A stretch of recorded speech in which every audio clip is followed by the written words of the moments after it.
So, student topic today of your fourth paper is Virginia Woolf's A Room of One's Own. Virginia Woolf is a renowned critic, novelist, and in some sense, you can address her as a psychologist because she has used the technique of stream of consciousness in her novels. She belonged to 20th century English literature and she was one among the first users of stream of consciousness, where she just laid stress on the fleeting thoughts in the mind of characters, and she is regarded as one of the beginners of introducing psychological analysis of the characters. So, in your syllabus, you have A Room of One's Own, and this is highly feminist text. Feminist means a text which talks about rights of women. So, Virginia Woolf is considered one of the most important modernist writers and a pioneer of stream of consciousness in fiction. So, stream of consciousness, consciousness means awareness, and the awareness is like a stream. Like the stream is always flowing, similarly, thoughts are flowing in the consciousness or the awareness of human beings.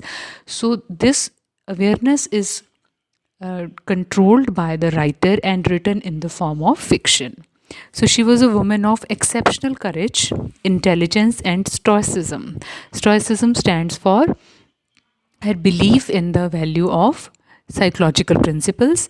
She suffered from bipolar disorder. Bipolar disorder means depressive illness because so many things were on in her mind, and she was a daughter of a renowned Victorian writer, but she could not have enough room for writing, and this made her depress in her times. Remember, she was living in a time when women were not well educated. So she is remembered for her essays on artistic theory, literary history, women's writing, and the politics of power. So this is just an introduction about Virginia Woolf. Next, we will discuss this book, which is there in your syllabus, A Room of One's Own. Initially, this was a kind of collection of her lectures. She was invited to Cambridge to deliver lectures on women and fiction. On this point, she delivered lectures and later she developed these lectures in the form of a book. So it's a collection of her lectures on the topic of women and fiction, because again I remind you that women were not writing fiction in the times of Virginia Woolf. She has advanced this thesis that women must have money and a room of her own if she is to write fiction. Why Virginia Woolf became controversial? Because first time she gave the slogan of requirement of money and privacy by a woman, that a woman needs some money and a room of her own if she is to write fiction. She dramatizes the mental process in the character of an imaginary narrator who tells the reader to call her Mary Baton, Mary Satan, Mary Chemical, or any other name you please, meaning thereby name does not matter.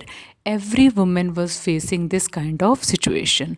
So Woolf is talking about those women who were skillful, those women who were talented. They wanted to write something but they could not write because there were two main constraints. First was they didn't have money. Second, they didn't have privacy. The narrator assumes each of these names at various points throughout the text. So delivery of this lecture was done in such a way that she imagined women. You're getting my point? She was delivering the lecture on women and fiction, and she imagined what kind of situation is faced by women. Right? So the constantly stifling nature of her identity, stifling is suffocating. Nature of her identity complicates her narrative even more. The narrator emphasizes that her words apply to all women, not just herself. So for clarification of her points, she assumed a narrator Who was delivering the lecture? Virginia Woolf. She assumed a narrator, and the narrator was speaking about the problems faced by women who wanted to write. She often blends fact and fiction to prove her points. She begins her investigation at Oxbridge College, where she reflects on the different educational experiences available to men and women. She also thinks deeply over material differences in their lives. Then she spends a day in the British Library following the scholarship on women. She finds so little stands for no, data about everyday lives of women that she decides to reconstruct their existence imaginatively. So in this para we will discuss about how the book is framed. This book is a collection of lectures, and the lectures are delivered by a narrator. The narrator is imagining the lives of women who are given no place in the British Library. So, the figure of Judith Shakespeare, this is the next example taken by the narrator. First, the narrator says there is nothing in name, the fate of every woman is same. Secondly, the narrator says that if William Shakespeare, a renowned playwright, if he had a talented sister, his sister would not have been as successful as he was, because women in those times were not given the right to write anything. So the figure of Judith Shakespeare. Who is Judith Shakespeare? Judith Shakespeare is sister of William Shakespeare, is generated as an example of tragic fate a highly intelligent woman would have met with. So this is just an example taken by the narrator, and through this example she stresses on the idea that if a man like Shakespeare was intelligent, he had money and he had opportunities, he would write and he would become famous, but the things were not really easy for women. She suffers greatly and eventually commits suicide because she can find no socially acceptable outlet. Outlet are expressions for her genius. In light of this background, she considers the achievements of major women novelists of the 19th century and reflects on the importance of tradition to an aspiring writer. A survey of the current state of literature follows. The essay ends with an exhortation. Exhortation is a strong encouragement to her audience of women to take up the tradition and to increase the endowment. Endowment is a gift for their own daughters. So the narrator wants the women of her times to be strong so that they can create a better future for their daughters. So through the narrator, Woolf has emphasized importance of money in life of women. Having money is of the utmost importance. The narrator says the intellectual freedom depends on material things. Read carefully this definition. The intellectual freedom of the intellect, of mind, it depends on material things. Poetry depends on intellectual freedom. And women have always been poor, not for 200 years merely, but from the beginning of the time. So women were not given the right of material freedom. Without money, women will remain in second place to their creative male counterparts.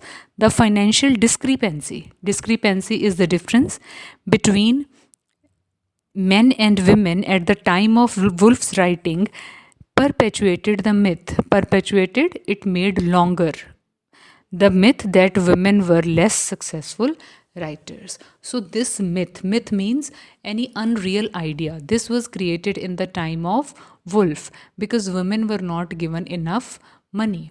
So this was a myth which was created and it lived for centuries. And women were not looked upon as good writers. If there was a choice between male writer and female writer, male writers were promoted. So secondly, history is also subjective. The narrator says reality is not objective, rather it is contingent upon the circumstances of one's words. Again, history was written by male writers and there was more space for male historical persons rather than women. This argument forces the reader to question the veracity of everything she has presented as truth so far. She also tells that the fictional parts of any story may contain more essential truth than the factual parts. So, when the narrator is interrupted in her speech, she fails to regain her original concentration. So, there is an interruption when the narrator is speaking. She happens to see a cat without a tail, and her concentration is interrupted. It suggests that women without private spaces. Again, she stresses the idea because she was speaking publicly. When the woman is writing publicly, she is disturbed by so many things. But if she has her own room, she will not be disturbed, and this privacy will make her a good writer. So, women without private spaces of their own are doomed to difficulty and even failure in their work. So, those women who do not have private rooms, they fail in their works. Throughout the essay, the narrator emphasizes the fact that women are treated unequally in her society. She uses the room as a symbol for many larger issues such as privacy, leisure time, and financial independence. So, room becomes a metaphor for privacy, that is private time of women, and then leisure time means free time, and financial independence. The room becomes a kind of metaphor, a kind of symbol which stands for the privacy, which stands for free time, which will be utilized by women in writing. So she cites men as the reason for this inequality. She believes that men have systematically subordinated women in order to reinforce their own confidence as the more capable sex. So normally male have formulated this kind of division. Since the beginning of time, male are considered to be more powerful than women. Then she sympathizes with men in their quest for confidence. The anger in women about their plight. Plight is the difficult or miserable situation as second class citizen is reflected in their writing. She relates the fact that women continue to write even though they are lacking in confidence. So women had been writing though their writing was not given any kind of promotion, but they never gave up writing. In this way, she depicts women as valiant. Valiant are courageous. It is evident means clear from the narrator's following quote, life for both sexes, male and female, and I look at them shouldering their way. Shouldering means holding the responsibility. Their way along the pavement is arduous. Arduous means it is full of struggle, difficult, a perpetual struggle. Perpetual is forever, which never comes to an end. It calls for gigantic courage. Gigantic means huge, large courage and strength, more than anything perhaps. Creatures of illusion that we are, it calls for confidence in oneself. And that confidence in women can be brought only by financial independence. So, Woolf has not written about the rights of all women. So, what is the weakness of this essay? A room of one's own is related with those women who are skillful, is related with those women who want to write.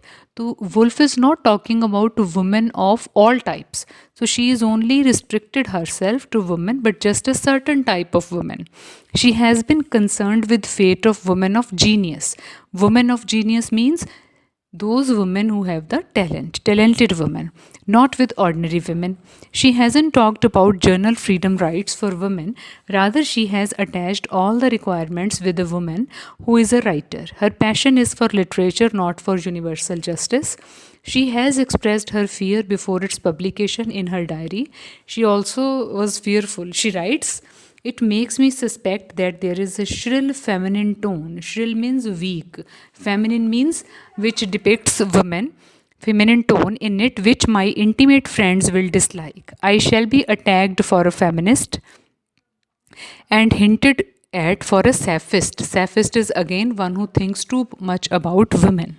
She had this fear because she knew she left a larger category of women. Every woman is not interested in being a writer, but financial independence is not only required by writers. So this is the main limitation of this essay, because Woolf has said that financial independence is required by those women who were writing, but actually financial independence is required by every woman if she wants to advance in her life. In modern times, women or privileged women of the West are freed of all this. So what is the application of this essay in present time? In present time, women are more free than they were in the past. Look at yourself, imagine yourself, you are given the rights to educate yourself, you are grooming yourself. So we are at a better place than the women of the past, and we are able to create as well. Women are beginning to more fully contribute in the culture, but we have a bit of catching up to do. So there is a quote from Kathleen Moran. Kathleen Moran, if you go on internet and just find on Google, Kathleen Moran is a journalist and an artist in UK. She has humorously said that all the major thinkers have been male. She says, "We have no Mozart, no Einstein. All these are the names of main male thinkers or inventors." You must have heard the name of Einstein, Galileo, Gandhi, Churchill, Hawking. She just made fun of feminism. She said there has been no such name in any kind of field, whether it's science or philosophy or religion, because nobody has written about the achievement of women like the male achievements had been written.